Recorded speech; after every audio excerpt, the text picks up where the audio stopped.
नमस्कार. किती जरी डिजिटल झाला इंडिया तरी भाकरी मात्र डाउनलोड करता येणार नाही. झडपी शाळेतील एका शेतकऱ्याच्या मुलीने एका शेतकऱ्यावर केलेलं भाषण ऐकून तुमच्या अंगावर नक्कीच काटा येईल. व्हिडिओ पुढे पाहण्याआधी चॅनलवरती तुम्ही नवीन असाल तर आपला RG मराठी न्यूज चॅनल जरूर सबस्क्राईब करून घ्या. सचिन तेंडुलकरने इतभर ग्राउंडवर रना केल्या म्हणून त्याला भारत सरकारने भारतरत्न हा सर्वोच्च पुरस्कार दिला. पण माझा बाप ह्या टोकावरून त्या टोकावर रात्रभर दारं धरताना पळाला, त्यासाठी सरकारनं त्याला साधं एक गुलाबाचं फूल तरी दिलं का हो? पुढे या मुलीचं भाषण ऐकून तुमच्या अंगावर नक्कीच काटा येईल. किंमत 12 रुपये आहे.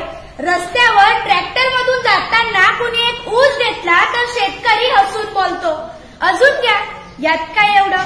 परंतु मॉल मध्ये साधी कॅरी बॅग फुकट मिळत नाही. तो शेतकरी आहे. शेतकरी जगला पाहिजे, कारण कितीही इंडिया डिजिटल झाली तरी भाकरी काही आपल्याला डाउनलोड करून मिळणार नाहीये. शेतकरी जगाचा पोशिंदा आहे.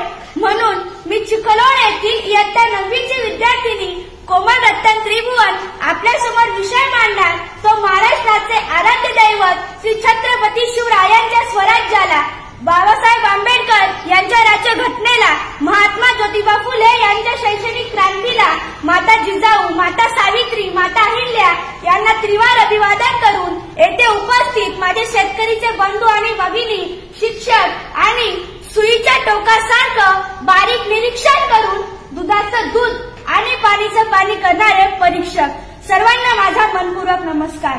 मी तुमच्या समोर विषय मांडते, शेतकरी राजा उभ्या जगाचा पोशिंदा. मित्रांनो, माझा बाप शेतकरी राजा उभ्या जगाचा जरी पोशिंदा असला तरी आज माझ्या बापावर काय परिस्थिती आली आहे ते तुमच्या समोर मांडते. खुर्ची आणि टेबलाच्या मध्ये ढेरी तट्ट दाबून बसलेल्या साहेबाला सखाराम आदराने बोलला. ओहो, खुर्ची आणि टेबलाच्या मध्ये ढेरी तट्ट दाबून बसलेल्या साहेबाला सखाराम आदराने बोलला, धन्यवाद साहेब, धन्यवाद. तुम्ही गोष्ट समजून घेतली या दुःखाची आणि फाईल मंजूर केली साहेब पाण्यात वाहून गेलेल्या पिकाची. आभार, मनापासून आभार म्हणत हातावर त्यानं खडी साखरेचा प्रसाद ठेवला. ओहो, आभार, मनापासून आभार म्हणत हातावर त्यानं खडी साखरेचा प्रसाद ठेवला. तसंच साहेबाची तंबाखू मरता मरता पाठीमागचा शिपाई बोलला, अय दैवान्या, आधी ऍडव्हान्स जमा कर.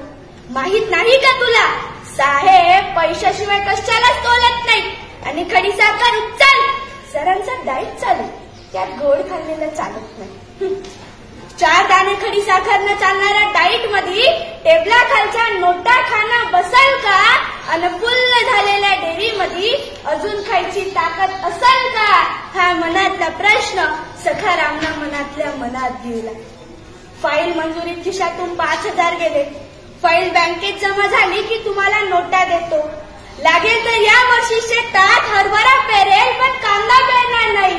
लागेल तर या वर्षी शेतात हरभरा पेरेल पण कांदा पेरणार नाही. पण मायेची शपथ घेऊन सांगतो साहेब, ठरलेला हप्ता ठेवणार नाही, ठरलेला हप्ता ठेवणार नाही. चालतंय, आठवणीने आणून दे, काहीच हरकत नाही. महोदय म्हणे चालतंय, आठवणीने आणून दे, काहीच हरकत नाही. अरे तुला तर माहितीये आपल्या सहीशिवाय फाईल पुढे सरकत नाही. तुला तर माहितीये आपल्या सहीशिवाय फाईल पुढे सरकत नाही.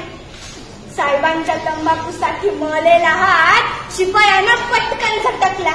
ओहो, साहेबांच्या तंबाखूसाठी मळलेला हात शिपायानं पटकन झटकला.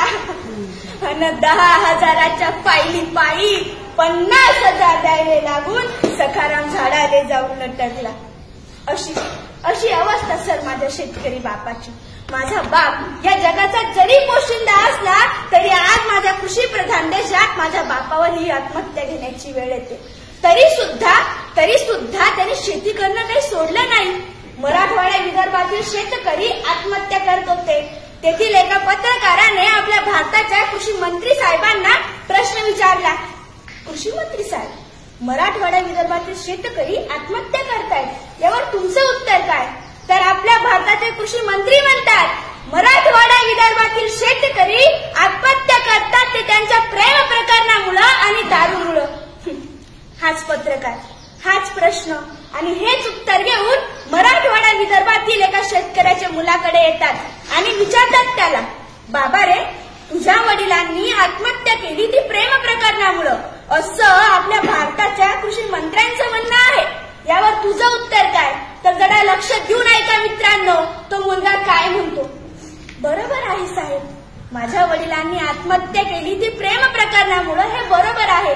परंतु साहेब, कृषी मंत्र्यांना कळालेलं प्रेम ते बाया बापरांचं असावं, पण मला कळलेलं प्रेम माझ्या बापानं आयुष्यभर या जमिनीवर केलंय. आकाशातून पाऊस पडला नाही आणि जमिनीतून पीक उगवलं नाही. साहजिकच हे नाव साहेब, माझ्या बापाची प्रेम कहाणी अपुरी राहिली. साहजिकच हे नाव साहेब, माझ्या बापाची प्रेम कहाणी अपुरी राहिली. मित्रांनो, सरकारी कर्मचाऱ्यांना टाइम ड्युटी आहे, तशी माझ्या शेतकरी बापाला आहे का? नाही. जेव्हा लाईट येईल तेव्हा शेताकडे धावत जावं लागतं, जेव्हा पाऊस येईल तेव्हा पिकाकडे पाहावं लागतं आणि घरचं टेन्शन काही कमी असतं का? तरी सुद्धा माझा शेतकरी बाप या जगाला पोचण्याचं काम करतो. मित्रांनो, सचिन तेंडुलकरने 15,000 रन पूर्ण केले म्हणून भारत सरकारने त्याला भारत रत्न दिला. परंतु माझा बाप हा बाण तर तो बाण लाखो रन पूर्ण करतो, त्याला भारत रत्न तर सोडाचं, साधं गुलाबाचं फुल कोणी दिलं नाही. मग मला इथेच हा प्रश्न पडतो की माझा भारत देश हा कृषी प्रधान देश आहे की क्रिकेट प्रधान?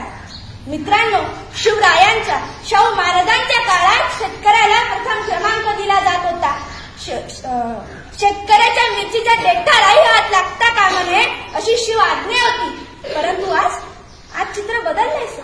आज माझ्या शेतकरी बापाला कुणी विचारत सुद्धा नाही. सर, कांदा लावणीपासून, कांदा निघणीपासून, कांदा खांडून, ट्रॅक्टर भरून, मार्केटला जाऊन भाव व वजन कळेपर्यंत माझ्या बापाच्या मनात एक भीती असते. मी आणि माझ्या परिवारानं केलेल्या कष्टाचं चीज होईल का? मी आणि माझ्या परिवारानं केलेल्या कष्टाचं चीज होईल का? आणि आता तर कांद्यावरच निर्यात बंदी आली सर, कांद्यावरच निर्यात बंदी आली. जाता जाता पुन्हा एकदा हेच सांगते, कितीही इंडिया डिजिटल झाली